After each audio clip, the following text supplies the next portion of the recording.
What's good, world? How we doing today? MIAB, I'm back with another reactions video. Been a while, been away for a while, but you know I'm back. Don't forget, first time here, don't forget to like, comment, subscribe. Put your recommendations in the comment section. That's gonna help me out towards future videos. Today I'm gonna be doing how to catch a predator with Chris Hansen. You already know how that goes. The reason why I do these videos is because it's something that we should all be aware of. Something that's never gonna change. There's always gonna be creeps out there. So we always got to be aware of what they would always go to. I mean, what strings they'll go to in order to get what they want. But sometimes they're funny. You know, at the end of the day, they get caught by the police. So that's kind of why, you know, I'll be watching them because there's an outcome. I don't really like the guys that just be chasing them and doing all this other stuff because, I don't know, there's so many people in the world. So it's like people that look like people, you know. And there's only so much information you can put out about somebody. So I go to Chris Hansen because they expose you. Jumping straight into it. Decoys in the chat rooms. You know, they really know what they're doing, and they have this down to a system. Tell you got me. I'm always blown away by the hidden cameras. I mean, this stuff is really James Bond type technology. In Florida, we have a lot of cameras, something like 13. We even had one in a palm tree that could turn 360 degrees and could zoom into the license plate on a car at the other end of the street. He's coming around back. He is on the steps. See, that's exactly why I watch this, because they go to all extents to make sure the person knows what they did was wrong. Opening the door. Oh, he's just going to come right on. Watch it, Emily. He's in. Heading towards the kitchen. He's in the kitchen. Call out. Hey, I'm in here. Keep going. He's coming fast. Call again. Call again. Hey, I'm about to put on my bra and panties. Come on in. Oh, Lord. Hold on. He's coming around the desk, heading towards Chris. This was the second time that we'd worked with Emily as our on-site decoy. You know, naturally, in the previous investigation, which was her first, she was a little nervous.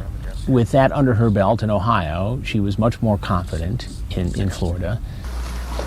How you doing? All right, how are you have a seat over in that chair, please.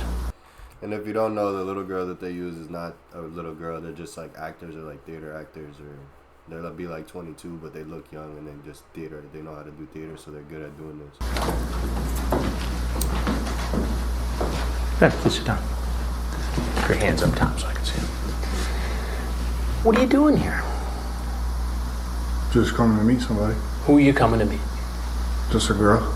A girl named? I'm not even sure what her name is. How old is this? I'm not even sure what her name is. 15 or 16. 15. And how old are you? 30. Kenneth Thornton had driven about 2 hours to meet a teenage girl. He was a construction worker, and he talked about things like tying the girl up, other very explicit sexual acts. It's okay for a 30-year-old man to come to a home where a 15-year-old girl is alone. Why? I guess it's really rather not. I'm sorry? I guess it's really rather not. You'd rather not what? No, it's not okay. And what were you going to do once you met? Just talk. Just talk. Well, there's a lot of talk going on here. You get very specific about some of the sexual things you want to do to her. You ask if she's tried anal yet. She says, no, that would hurt. You say, use lubrication. Dang. It's mighty considerate of you. Perfect. Meanwhile, he's saying that he said all this nasty shit, and then he has the balls to say he didn't know the person's name, but he knew they were underage. Like, what is wrong? What were you thinking about here? I mean, help me out. Help me to understand what's going on here. If you don't talk to me, I can't understand. Sir, I'm just trying to meet people. I moved down here not too long ago. I'm just trying to meet people. Can I tie you up? Did you bring rope with you tonight?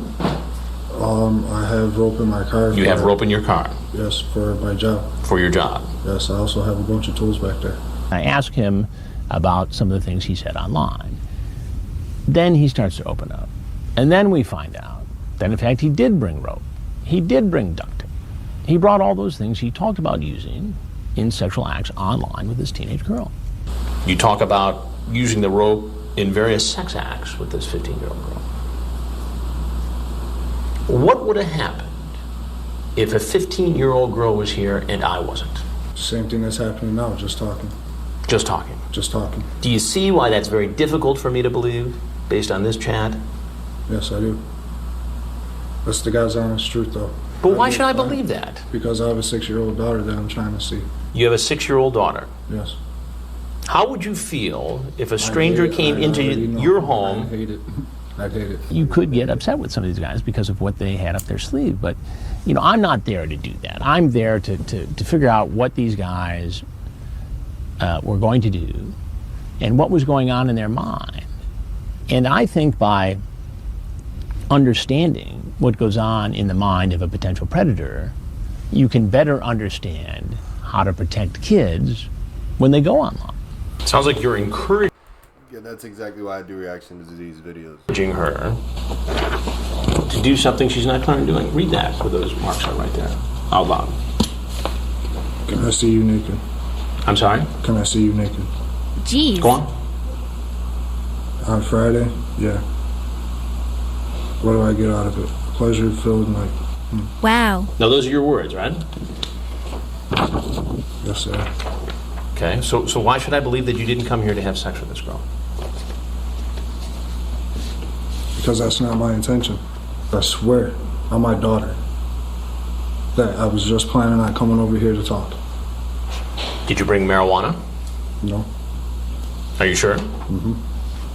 Did you bring condoms with you? No. No. Not in your car? No. Do you watch television? Really? I'm Chris Hansen with Dateline NBC, and we're doing a story on adults who try to meet kids on the internet. If there's anything else you want to say, we'd like to hear it. If I'm laughing because Chris Hansen loves to say that. not, you're obviously free to walk out the door you came in.